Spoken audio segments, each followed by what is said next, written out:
Assalamualaikum warahmatullahi wabarakatuh.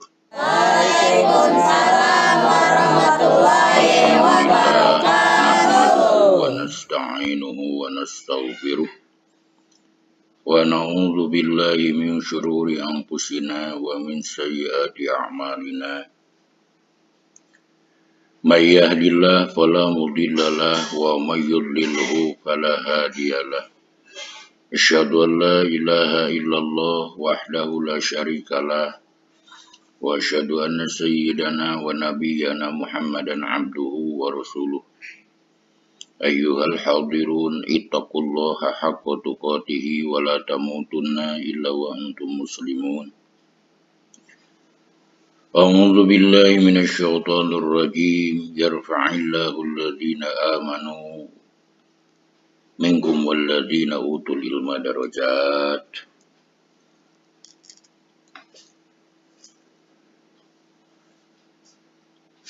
Sadaya puji kagungan Allah subhanahu wa ta'ala, sholawat rawuh salamna pamudah-mudahan dicurah limpahkeun ka paduka alam Nabi besar Muhammad sallallahu alaihi wasallam, dekantun ka para sahabatna, ka para tabi'in tabi'ina tugaskeunna dugikeun ka urang sadayana, amin ya Allah ya rabbal alamin.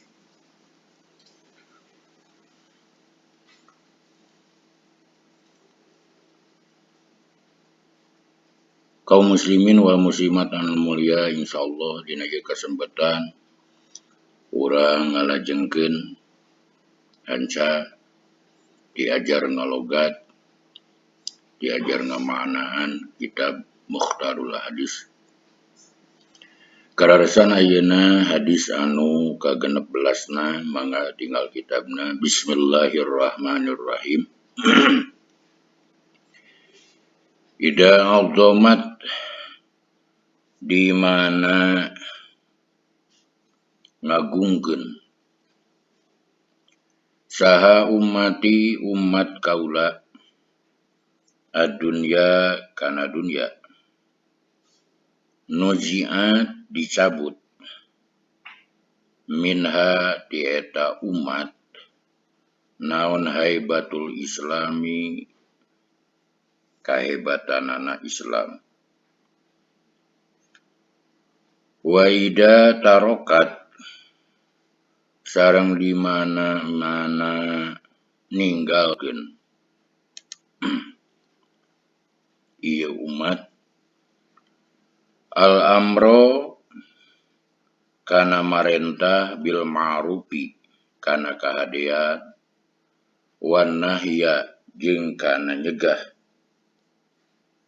anil mungkari tina pamunkaran, khurimat dihalangan itu umat, barokatal wahyi tina barokahna wahyu. Rawa parantos ngariwayatkeun hukana hadis saha Tirmidzi, Imam Tirmidzi, di mana umat junjunan alam terlalu mengagungkan dunia, mengagungkan harta, tahta, dan wanita, maka bakal dicabut eta umat kahebatanana Islam, di mana umat ninggalkeun kana amar ma'ruf nahi mungkar, mangka dipeungpeuk eta umat tina barokahna wahyu. Naudzubillahi min. Ida kuota di mana ngucap anjeun li sahibika ka babaturan anjeun, yaumal jumu'ati dina poe Jum'ah, ansit kudu repeh anjeun, wal imamu bari ari imam eta yakhtubu keur khutbah itu imam, pakot lagauta mangka teman-teman lago anjeun, Rawa parantos ngariwayatkeun kana hadis Al-Bukhari Imam Bukhari. Dina Jumat kadah disiplin anggo ilmu sumberna jelas Al-Qur'an sareng Sunnah, sopan lahir sopan batin, sehingga urang di mana corak carek kabatur bari imam nuju khutbah kabatur nyarek jempe padahal manehna nyarita, maka dihukuman lago nganggur bala Jum'atala dengan bogaan pahala Jumat. Ida kola di mana ngucap saha al-abdu hiji abdi, ya Robbi hai pangeran jisim abdi, ya Robbi hai pangeran jisim abdi. Kola ngadauh sallallahu Gusti Allah, labbaika ieu kami yang hareup kanjin abdi hei hamba kaula. Sal pek menta anjeun tu bakal dibere anjeun. Rawa parantos ngariwayatkeun hukana hadis sa Ibnu Abi Dunya an Aisyata hadis katampi ya Siti Aisyah. Ida koma di mana ngadegkeun, ida koma di mana ngadeg, di mana nangtung saha al-abdu hiji jalma fi sholatihi dina sholatna itu si abdu duro disebarkeun naon albirru kahadean ala ro'sihi dina luhureun mastakana itu si abdu hatta yarka'a sehingga ruku itu si abdu. Faida roka'a mangka di mana ruku itu si abdu alat naik hukasi itu abdu naon rahmatullah rahmat Allah. Hatta yasjuda sehingga sujud itu si abdu. Wasajidu jeung ari jalma anu sujud eta yasjudu sujud itu sajid ala qadamillah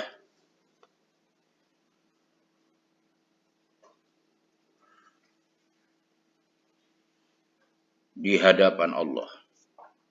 Fal yas'al mangka pek menta itu si abdu wal yarghab jeung pek mika cinta itu si abdu. Rawa parantos ngariwayatkeun hukana hadis sa Sa'id bin Mansur Sa'id bin Mansur an Abi Ammar hadis katampi ti Abi Ammar mursalan bari hadis mursal di mana hiji pameget tatih dina salatna mangka disebarkeun kasayan di saluhureun mastakana eta si jalma dugikeun ka ruku, di mana ruku eta si jalma mangka naik ka eta si jalma rahmatna Allah subhanahu wa ta'ala dugikeun ka sujud jeung ari jalma anu sujud eta sujud di hadapan Allah subhanahu wa ta'ala pek menta ka Allah pek pika cinta Allah insyaallah naon anu disuunkeunna bakal dipaparin ku Allah di mana urang cinta ka Allah maka Allah bakal males cinta ka urang. Ida qara'a di mana maca saha ibnu Adama anak Adam as-sajdata kana ayat sajdah. Pasajada tuluy sujud itu Ibnu Adam i'tajala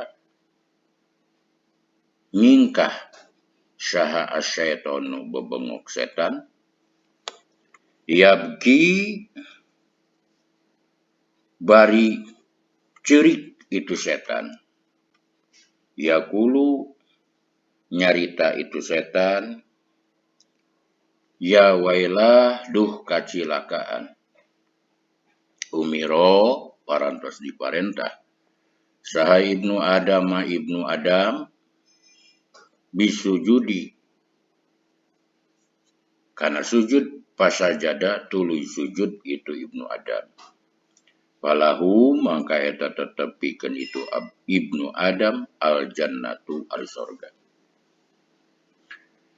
wa umirtu jeung diparentah kaula bisujudi kana sujud fa'asaitu mangka maksiat kaula pali mangka eta tetepikeun kaula annaru ari neraka rawa parantos ngariwayatkeun hukana hadisa muslimun Imam Muslim an Abi Hurairah hadis katampi ti Abi Hurairah di mana Ibnu Adam ngaos ayat sajdah ayat-ayat anu marentahkeun kana sujud tuluy Ibnu Adam sujud mangka setan mingkah bari kaayanana ceurik tuluy manehna nyarita ceuk caritaan eta setan ya wailah duh kacilaka Ibnu Adam diparentah sujud tuluy manehna sujud bagianana sorga kaula diparentah sujud tapi kaula maksiat maka pikeun kaula neraka ida ukimat di mana diadegeun naon as-shalatu salat fala ta'tu mangka ulah ngalakonan araranjeun ha kana salat wa antum bari ari araranjeun eta tas'auna gagancangan araranjeun watu jeung kudu ngadatangan araranjeun ha kana salat wa antum bari ari araranjeun eta tamsuna lalempang araranjeun wa alaikum jeung eta wajib ka araranjeun as-sakinatu ari rintih pama tuluy kana perkara adraktum anu geus nyusul araranjeun pasollu mangka pek salat araranjeun wa ma jeung kana perkara fata anu fat ieu mah kum ka araranjeun fatimu mangka kudu nyampurnakeun araranjeun rawa parantos ngariwayatkeun hukana hadis sal Bukhari Imam Bukhari wa Muslimun sareng Imam Muslim di mana salat dikomatan maka anjeun pek datangan eta salat teu perlu rurusuhan teu perlu gagancangan biasa-biasa saja anjeun papah biasa waalaikummus sakinah da ujung-ujungan alam mesti wajib ka anjeun kalawan rintih kana naon we perkara anu kasusul ku araranjeun mangka pek salat araranjeun kana perkara anu lapur ieu perkara ka araranjeun patimu sampurnakeun ku araranjeun ida ukimat di mana dikomatan di mana diadegeun non as-shalatu salat pakabir maka kudu takbir anjeun tumakro tuluy kudu maca anjeun makana perkara tayassaro anu gampang ieu maka sarta anjeun minal Qur'ani dina Al-Qur'an tumarka tuluy pek ruku anjeun hatta tatmainna sehingga tumanina anjeun rokian bari anu ruku. Tumarpa tuluy kudu cengkat anjeun hatta ta'tadila sehingga i'tidal anjeun.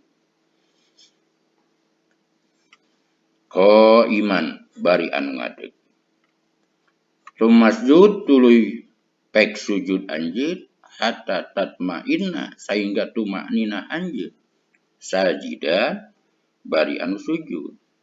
Sumarpa satuluna pek cengkat anjeun hatta tatma'inna sehingga tumaknina anjeun jalisan bari anu calik.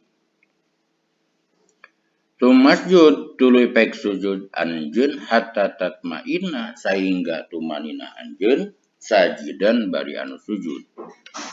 Tumab'a tuluy kudu migawe anjeun zalika kana eta madkur fi sholatika dina salat anjeun kullaha tegesna sakabehna salat. Rawa parantos ngariwayatkeun hukana hadis al-Bukhari Imam Bukhari wa Muslimun sareng Imam Muslim. Di mana salat diadegeun mangka pek takbir anjeun tuluy anjeun maca kana perkara anu gampang pikeun anjeun dina Al-Qur'an. Tuluy ruku anjeun sing tumaninah dina rukuna tuluy cengkat anjeun dina ruku. Utasna i'tidal tumasjud tuluy sujud anjeun sing tumaninah dina sujudna tuluy cengkat deui tina sujud aya nu sok disebat julus baina sajdatain sing tumaninah tuluy sujud deui sing tumaninah dina sujudna tuluy pigawe ku anjeun seluruh anu parantos dicarioskeun mah dina salat anjeun tegasna dina sakabehna salat. Ya hadis sahih riwayat Imam Bukhari riwayat Imam Muslim.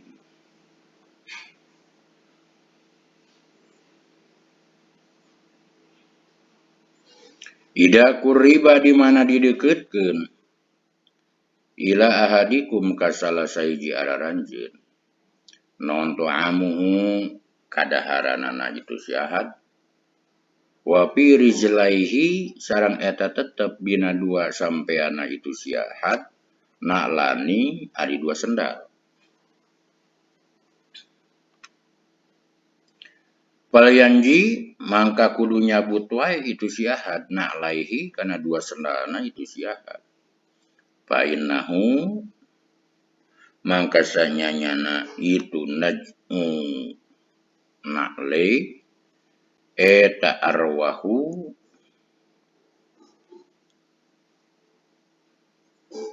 leuwih ngalegakeun lil qadamaini kana dua dampal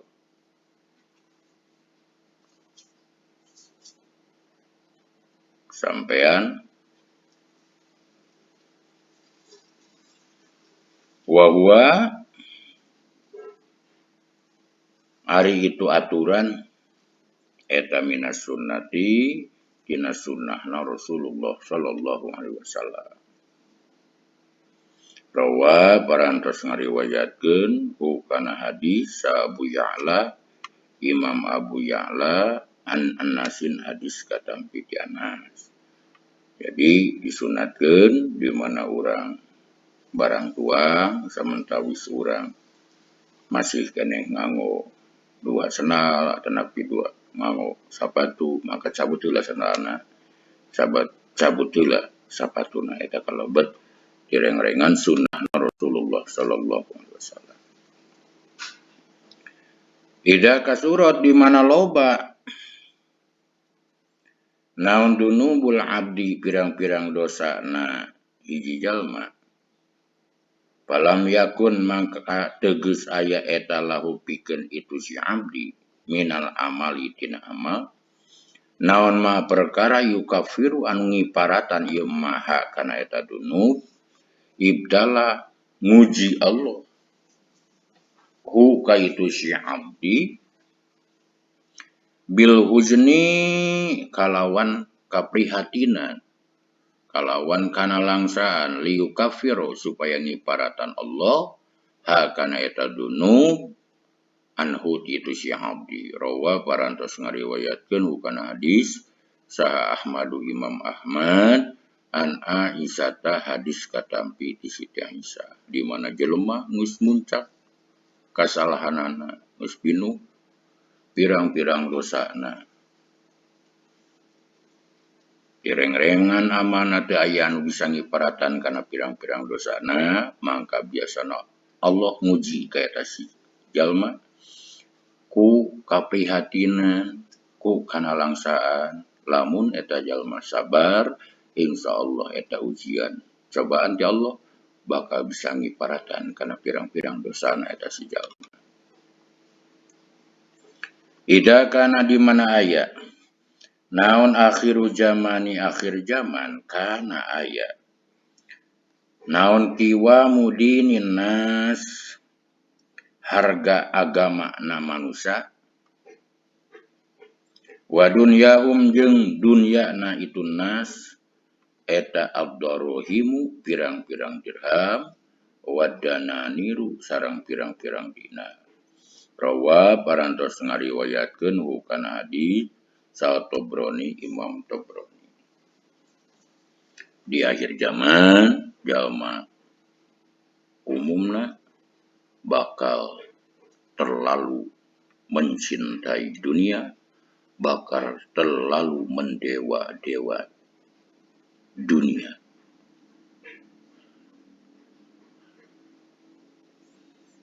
Sehingga harga agama na manusia diukur ku duniana, diukur ku dirhamna, diukur ku dinarna. Ida mata di mana maut saha waladul abdi anakna hiji jalma qala ngadawu saha Allahu Gusti Allah taala mahaluhur Allah li malaikatihi ka malaikatna Allah qabaddum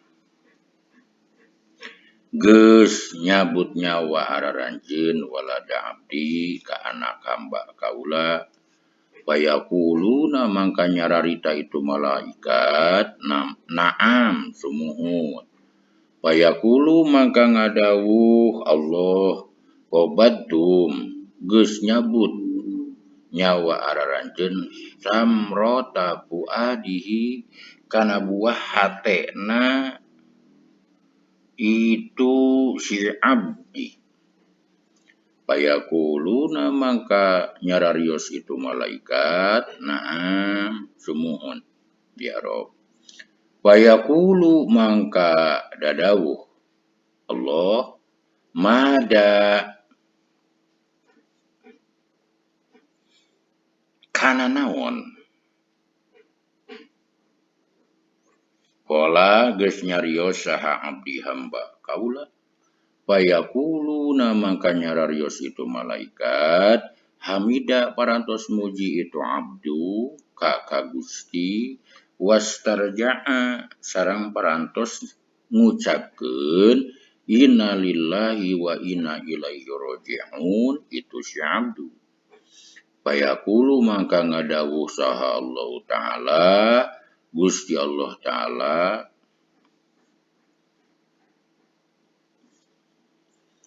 Ibnu kudu ngadegkeun araranjeun li abdi pikeun hamba kaula baitan kana hiji imah pil jannati dina sorga wasammu jeung kudu ngangaranan anjeun hu kana itu baitul hamdi kana baitul hamdi rawa parantos ngariwayatkeun hukana hadis sa Tirmidzi Imam Tirmidzi an Abi Musa hadis katampi di Abi Musa di mana hiji jalma diuji ku Allah dicoba Allah ngagaduan putra tuluy putra na maut maka Allah naros ka para malaikat qabatum walada abdi na mane geus nyabut nyawa anakna hamba kami diwalar ku malaikat sumuhun ya Rob. Tuluy Allah naros deui qabatum samrata fuadihi nah mararane geus nyabut kan nyawa kana buah hatena hamba kami ngawaler para malaikat semua menyaro. Tuluy Allah narasli mada qala abdi. Hamba kaula geus ngomong naon. Mangka malaikat laporan hamidaka wastarja. Hamba Gusti ya Rob parantos muji ka Gusti, parantos ngucapkeun innalillahi wa inna ilaihi raji'un, parantos istirja. Maka Allah dadawu ibnu li abdi baitan fil jannah wa sammu baital hamdi. Bangun ku mararane, pikeun hamba kami gedong di sorga. Kami ngaranan ku mararane eta gedong kalauan sebutan baital hamdi. Idza mata di mana maut saha al insanu manusia in kotoa narima pegat naon amaluhu amalna itu insan illa min salasin angin tina tilu sodakotin jariyatin hiji sodakoh jariyah au ilmin atawa ilmu yuntafa'u anu dialap manfaat naon bihi ge ilmu awaladin atawa putra solihin anu soleh yad'u anu ngaduakeun itu walad lahu ka itu insan. Rawa parantos ngariwayatkeun bukan hadis saha muslimun imam Muslim. Di mana manusia maut maka pegat seluruh amalna. Tegasna moal tiasa amal deui anu ngodang pahala kecuali amal anu tos digarap ku anjeunna tilu runggunu tilu rupa nu kahiji sedekah jariyah sanajan nu sedekah jariyah parantos maut tapi pahalana tuluy yan teu aya rirena.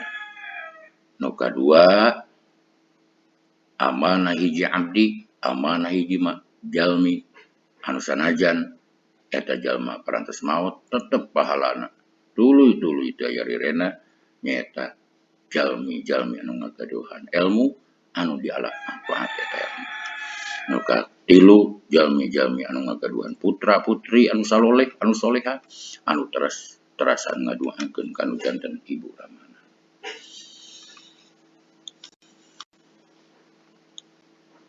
Ida najala di mana turun bikum ka araranjeun naon karbun kabingung aw jahdun atawa kapayahan aw balaun atawa balai pakulu maka pek ngucap araranjeun Allahu Rabbuna la syarikalah.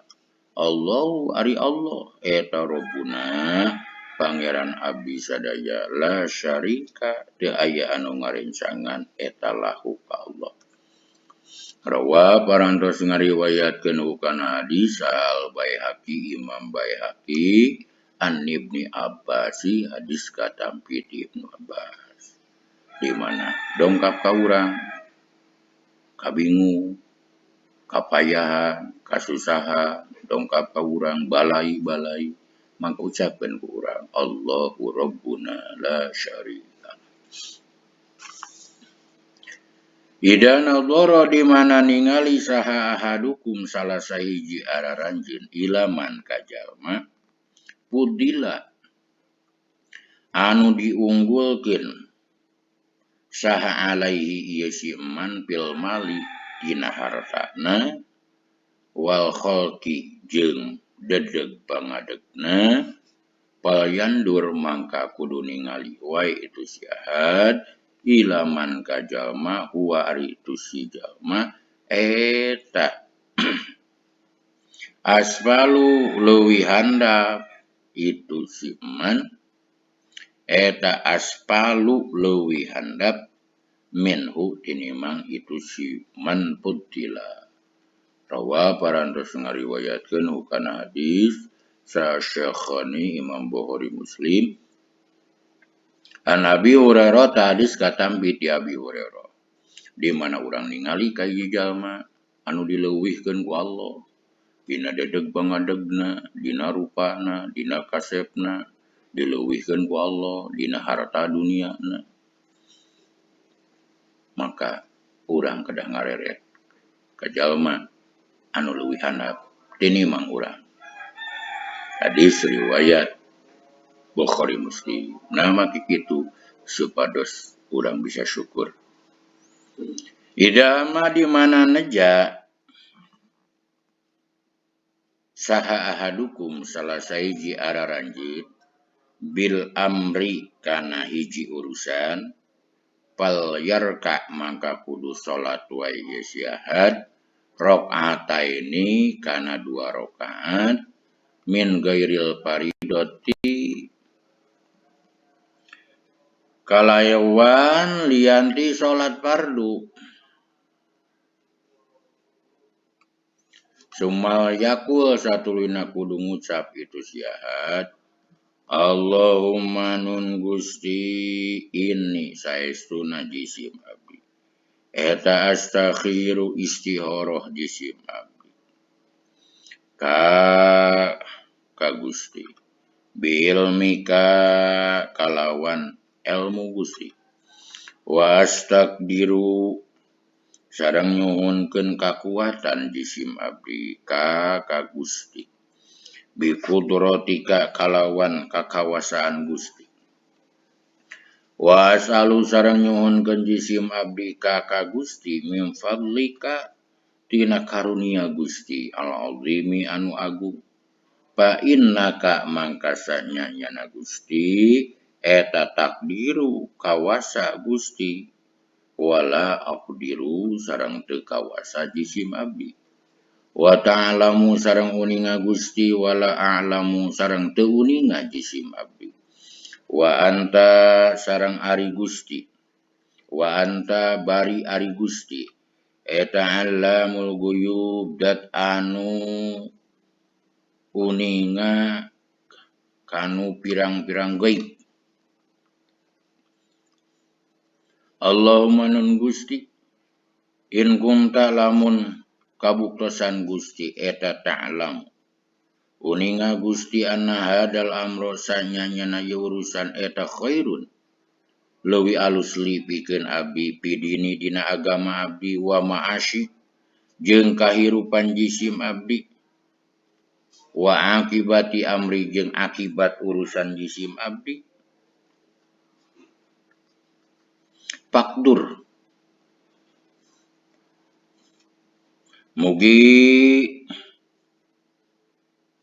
nakdirkeun gusti hu kana itu amru li kanggo jisim abdi wa yasir sareng mugi ngagampilkeun gusti hu kana itu amro li kanggo jisim abdi summa barik tuluy mugi ngabarokahkeun gusti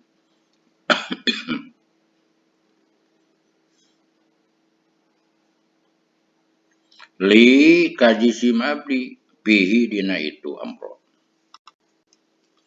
wa ing kunta sareng lamun kabuktian gusti eta ta'lamu uninga gusti ana hadal amro sanyanyana ye urusan eta syarun langkung goreng li ka abdi pidini dina agama abdi wa ma'asyi jeung kahirupan jisim abdi wa akibati amri jeung akibat urusan jisim abdi pasrib mugi mengkolkeun gusti hu kana itu amro ani ti jisim abdi wasrib sareng mugi mengkolkeun gusti ni ka jisim abdi anhu tina itu amro wakdur sareng mugi nakdirkeun gusti li ka jisim abdi al khaira kana anu langkung sae hae sukana kusa kira-kira ayatna itu amro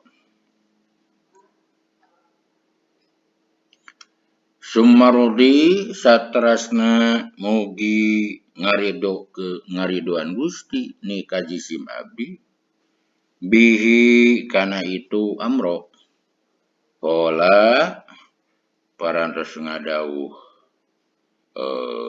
itu Kangjeng Nabi atau Nabi Rawi wa yusami jeung nyebut-nyebut itu si jalma hajatahu kana pangabutuhna itu si jalma rawa parantos ngariwayatkeun hukana hadis al Bukhari Imam Bukhari di mana urang gaduh kahoyong kana hiji perkara maka sayana salat heula urang kalawan salat lian di salat fardu. Berarti salat ieu salat istikharah, salat sunnah. Sabada salat istikharah urang ngadunga kanu Maha Suci, Allahumma inni astakhiruka bi'ilmika wa astaqdiruka bi qudratika sareng sataras-taras. Insyaallah marugi.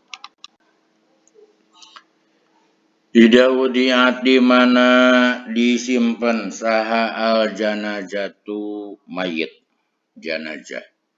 Wa tamala jeung ngagotong haka itu janazah saha ar-rijalu pirang-pirang lalaki ala anakim di atas pirang-pirang pundakna itu rijal.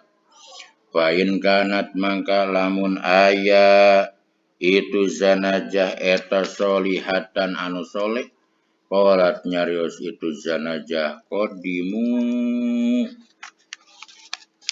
kudu ngaheulakeun araranjeun ka kaula wa in kanat jeung lamun aya itu zanajah eta goero solihatin tu soleh qalat nyarita itu zanajah ya wailahadu kacilakaan ayeuna eta kamana ayeuna kamana tadhabuna init araranjeun biha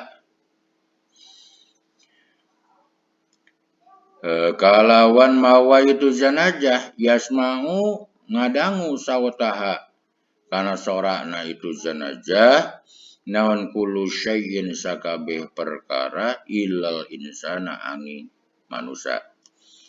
Walau samia jeung lamun ngadenge itu insan kana itu saut la soiko tangtu bakal kalenger itu insan. Rawa parantos ngariwayatkeun kana hadis al-Bukhari yu Imam Bukhari. Jadi di mana aya mayitna dipanggul bade dianterkeun ka pakuburanana mangka eta mayit lamun mah mayitna ahli ibadah jalmi soleh mangka nyarios eta mayit qadimuni segerakeun tapi samulihna di mana mayitna jalmi-jalmi anu bangkawara jalmi-jalmi anu durjana anu jauh dina rerel hukum anu biasa ngarabrak pirang-pirang hukum Allah maka jejeritan eta si zanajah pokna ya wailahadu kacilakaan teuing duh kacilakaan reka mana araranjeun mawa kaula anu mana ngadangu kana ceritanana eta janazah sakabeh perkara kecuali manusia lamun sigmah manusia ngadenge kana ceritanana eta mayit tangtu manusia bakal kalenger ku gentingna ku pika reuaseunana ceritanana eta janazah. Ida wusida di mana dipasrahkeun naon al-amru hiji urusan ila ghairi ahlihi kalian ahlina itu amru pantalir mangka kudu ngadago anjeun as-sa'ata kana kahancuranana rawa parantos ngariwayatkeun hukana hadis sal Bukhari yu Imam Bukhari di mana hiji urusan dipasrahkeun kalian ahlina tunggu kehancuranana. Jadi kullu ya'mal ala sakila setiap manusia berperan sesuai dengan profesinya masing-masing. Ulama istiqomah dina kailmuanana. Saudagar kaya gunakeun hartana dina jalan anu dipikaridho ku Allah. Jalmi-jalmi anu kararesan girang bahagia, fakir, miskin, sabar kalawan fakirna, sabar kalawan miskinna, insyaallah jadi sabab kemuliaan saja di alam akhirat. Ida wuki'a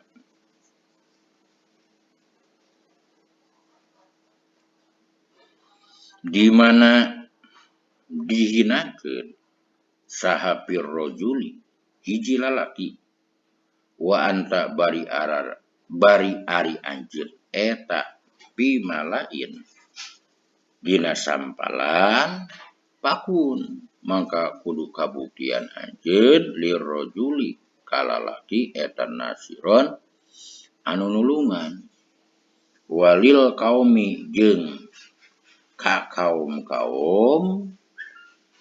jaziron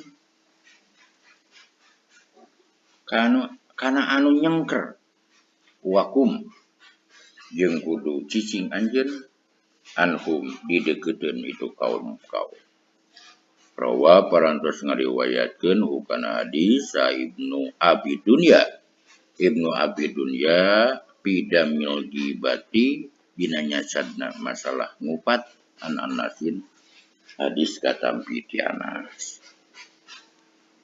Kaum muslimin wal muslimat anu mulia cekap kanggo taklim dina ieu waktos sakitu. Mudah-mudahan aya manfaatna anu reresna ti Allah sinareng ti Rasulna nu lepatna tina kabodohan wa isim kuring mugi-mugi kenging pangampura Allah Rabbul Alamin. Rabbana atina fid dunya hasanah wa fil akhirati hasanah wa qina adzabannar. Wassalamualaikum warahmatullahi wabarakatuh. Waalaikumsalam warahmatullahi wabarakatuh.